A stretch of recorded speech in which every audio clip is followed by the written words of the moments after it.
I'm not sure when I awoke.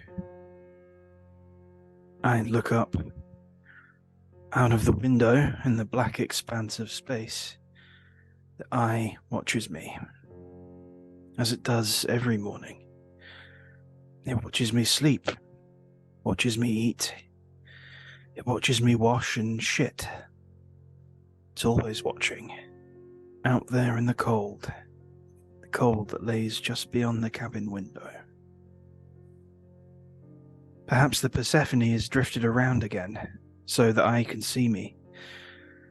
I can see the silhouette of debris floating against the bright red that should be the white, the orange iris, and the vast blue and black pupil, dilated like it takes perverse pleasure in its observations. I lift my arm to check my watch, forgetting that I discarded it when the batteries died. It's as if my muscles are willing me back to some kind of normalcy, an older life of watches and brunches and chat shows and sunlight. I glance at the clock on the bedroom wall, but it's blank, just as all the clocks have been in every cabin I've been in on the ship, as if time itself has stopped. So I lay there for a while, letting my will and strength build slowly. It takes me longer than usual to get out of bed. My tiredness and my mood bind me to the mattress underneath the sheets. Eventually, I haul myself up with a grunt and stretch, hearing my joints pop and creak. I hobble over to the wardrobe, trying to find where the cabin's previous occupant kept the towels. They're in a drawer about knee-height from the floor, just above the one that held their underwear, a mix of practical and sexy. Someone expecting a pleasure cruise. Maybe she even managed to find a little pleasure while she could, before the accident. I take 2 towels from the drawer, one for me, one for my companion. I strip off my clothes, letting them fall to the floor haphazardly, and walk through into the lounge area, where the dead man waits for me. He's laying on the couch, apparently having the same bother I had getting up. His face is a picture of exhaustion. I cough pointedly. He doesn't react. Every bloody morning. I walk to him and gently nudge him. At this point, he's just pretending. I undress him and gently lift him into his wheelchair. He's starting to stink again, as am I. I wheel him into the bathroom. As I do so, the front left wheel of his wheelchair squeaks gently.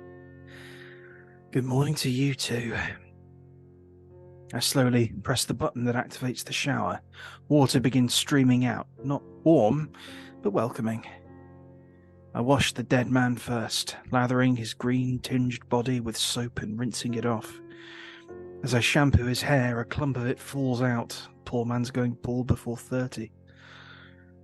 There'll be something to rib him about later on, when he has a proper hairless patch of scalp to see my reflection in. He'll appreciate a bit of banter, I'm sure. Once it's done, I dry him off with one of the towels and step into the shower myself. The cool water shoves my tiredness aside, making me shiver. The soap and shampoo smell of lilacs, cleaning away the scent of sweat and decay.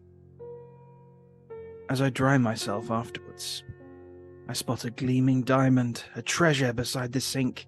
I stare at it for a moment, disbelieving, before I practically launch myself at the basin. It's a tube of toothpaste, half full.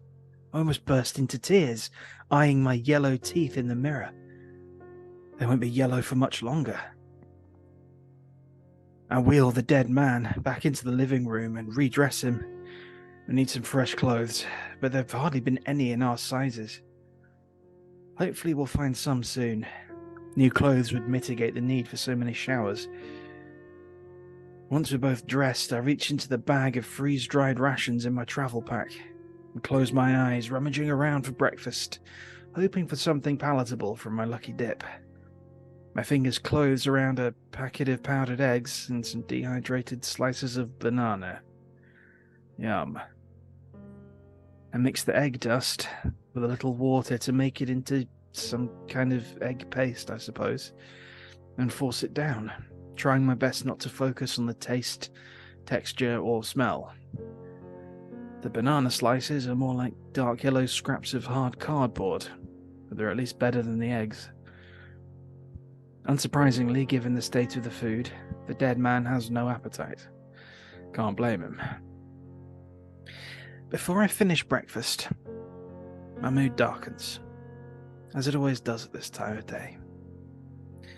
Not because of the eggs, although they don't help, but because it's almost time for the morning pilgrimage. I glance up at the dead man. He knows it too, and he's not happy about it. I've seen him be angry with me because of my morning journey, or sad about it. Today, he almost seems resigned. I know he hates my daily trip to the cargo deck. He thinks I'm torturing myself.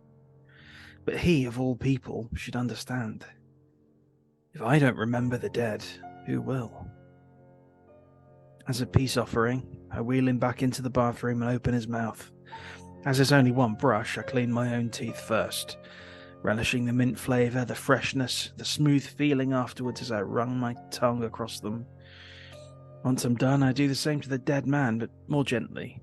His gums have begun to recede and shrivel, and I take care not to break the flesh. It takes me a few minutes, I'm very thorough. And when it's done, I admire my handiwork. His teeth are marginally cleaner, which is more than I can say for the brush, which I'm leaving here. The toothpaste, on the other hand, I will happily liberate. Despite this kindness on my part, the dead man seems no happier with me. Appeasement will do me no favours. He sees through me as if I were made of glass, just as the great eye out in space does. Turning away from him solemnly, I pick up my pack, which contains my spare clothes, food and water, rope, harness, tools we've salvaged from the debris. Everything I need, or have so far needed, to get around the crippled starship. The Persephone is huge, a luxury cruise liner with 26 decks of varying girth. Exploring her with the dead man has taken up a good amount of our time. There's method in our madness of the ship launched over capacity, with more than 20,000 souls aboard. There'll be survivors somewhere on this leviathan of a vessel. We just have to find them. Then, we can all worry about what to do next, once we're together. But first, the pilgrimage. As I wheel the dead man to the cabin door, he can contain himself no longer. The front wheel catches on something, screeching wildly, and we shudder to a halt. I sigh. The same protest every morning, exactly on this very spot. But I'm sick of it. I open the cabin door angrily, preparing to leave alone. Something stops me as I cross the threshold, making me turn back to face him. A feeling of guilt, of nausea. I look at the dead man, his sad face, and I find that I don't want to leave him here. What if I can't find my way back to these quarters? What if we never see each other again? I don't want to be alone. Why would he? I step back inside and take hold of the handles behind his head, slowly pushing him out into the corridor and out into the wreckage, blood, and death. Misery loves a little company.